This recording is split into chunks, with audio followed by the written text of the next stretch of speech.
नमस्कार शेतकरी मित्रांनो, पेरूच्या दाब कलम आणि शाखीय अभिवृद्धी मधला आणि गुटी कलम या ठिकाणी वस्तू दाखवतो तुम्हाला। या ठिकाणी एक पन्नी असते प्लास्टिकची, त्याच्यानंतर एक सुतुळीचा तोडा, माझ्या हातात ग्राफ्टिंग नाईफ आणि विशेष म्हणजे हे शेवाळ आहे।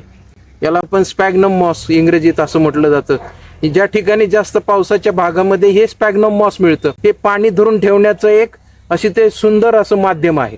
आणि गुटी कलमामध्ये याचा वापर का केला जातो तर हे जास्तरित्या पाणी धरून ठेवतं। जसं आपल्या महाराष्ट्रामध्ये थंड हवेच्या ठिकाणात गेलो तर महाबळेश्वर आहे, त्या ठिकाणच्या झाडावर हे आपल्याला उपलब्ध होतं, किंवा ज्या ठिकाणी पाऊस जास्त पडतो अशा भागामध्ये हे माध्यम आपल्याला दिसतंय। पहा, या ठिकाणी अतिशय थंड आणि शेवाळासारखं एकदम हिरवगार असं स्पॅग्नम मॉस आपल्याला या ठिकाणी शुद्ध असं आणि ताजं असलेलं, ओलं असलेलं दिसून येतंय।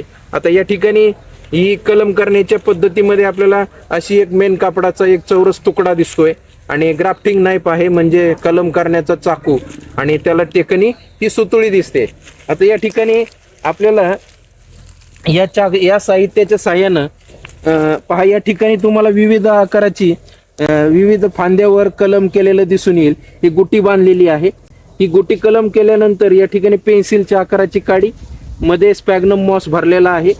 फक्त एवढ्या आकाराचं एक 2 सेंटीमीटरची साल त्या फांदीच्या जवळची कट केली जाते, आणि कट केल्यानंतर त्यावर स्पॅग्नम मॉस गुंडाळून त्या ठिकाणी दोन्ही बाजूनं हवाबंद अशा स्वरूपात त्या ठिकाणी प्लास्टिकचं आवरण टाकून त्याला सुतुळीने बांधलं जातं। काही दिवसानंतर तुम्हाला त्या भागामध्ये या ठिकाणी त्या झाडाच्या त्या फांदीला मुळ्या फुटलेल्या दिसून येतील, आणि मुळ्या फुटल्यानंतर आपल्याला या ठिकाणाहून हा भाग काय करायचा आहे, कट करायचा आहे, आणि तो मातीच्या पिशवीमध्ये 1 किलोच्या मातीच्या माध्यमाच्या पिशवीमध्ये भरून ते रोप तयार करायचं आहे। अतिशय सुंदर असं कटिंग केलेलं आहे। या ठिकाणी पहा, एक प्रयोग केलाय त्यांनी, या ठिकाणी जवळून पहा, या ठिकाणी हे असे या पद्धतीनं कट केलं जातं आणि हा भाग सालीचा काढला जातो चोहोबाजूनी गोलाकार स्वरूपात। पेन्सिलच्या आकाराची काडी घ्यायची निवड करत असताना, आणि त्या ठिकाणी ती हमेशा हेल्दी असावी, म्हणजे निरोगी असावी।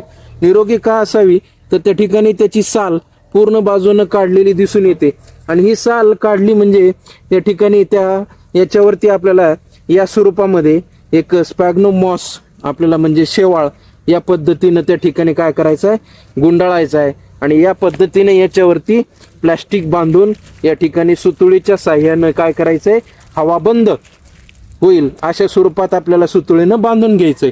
इतकी सोपं हे गुटी कलम आहे। आपण यामध्ये डाळिंब, पेरू या सर्व भागामध्ये आपल्याला या चाकूच्या मदतीनं कलम करता येतं। धन्यवाद।